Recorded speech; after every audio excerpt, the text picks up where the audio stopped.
'Yan sanda sun kama 'yan bindiga guda 5 bayan musayar wuta da suka yi a yankin babban birnin tarayya. An ƙwato bindigogi ƙirar AK-47 da wata kuma a hannun 'yan bindigar da aka kama a dajin da ke tsakanin yankin Gwagwa Dede da ke wajen garin Abuja. Kwamishinan 'Yan Sandan Abuja Bernard Igwe ya sanar a safiyar Alhamis cewa 'yan bindigar sun shiga hannu ne a sumaman kwana uku da rundunar ta gudanar a yankin. Ya ce bayan samun bayanai kan ayyukan ɓata gari ne 'yan sandan suka yi dirar mikiya a maɓoyar 'yan bindigar, inda bayan musayar wuta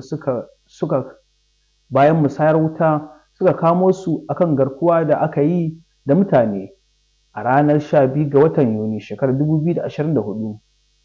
Ana zargin sun karɓi kuɗin fansa wanda ya kai kimanin naira miliyan 12 daga iyalan wasu daga cikin mutanen da suka ce duk da cewa masu garkuwar sun kashe musu mutum 2 daga cikin mutanen da suka sace. A cewar Igwe, 'yan bindigar waɗanda duk matasa ne sun amsa laifin da ake zargin su na addabar yankin da sace mutane domin karɓar kuɗin fansa.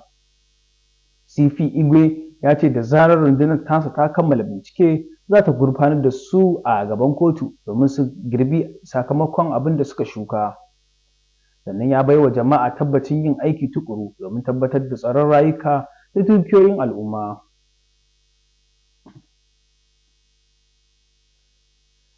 Nan ma gwamnatin jihar Bauchi ta nuna damuwarta kan yadda ake sare itatuwa domin yin gawayi duk da irin dokokin da ake da su na hana irin waɗannan ayyuka.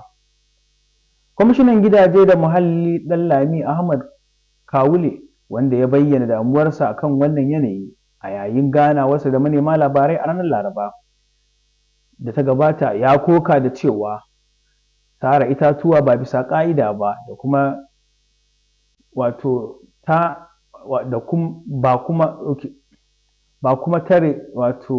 ba kuma tare da ba su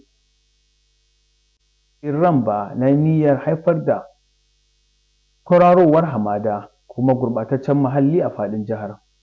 A cewarsa, domin rage raɗaɗin halin da ake ciki, gwamnati ta ayyana shiga tsakanin domin ceto muhallansu ta hanyar tabbatar da dashen itatuwa a faɗin jihar. Yana wannan magana ne a lokacin da yake gabatar da jawabi akan nasarorin da ma'aikatarsa ta samu a ɗakin taro na sakatariyar jihar. Kawule ya bayyana cewa nan ba da daɗewa ba gwamnatin za ta rarraba murhunan girki masu inganci guda 5,000 ga mazauna jihar domin taƙaita saran bishiyoyin da ake yi ba bisa ƙa'ida ba domin yin gawayi.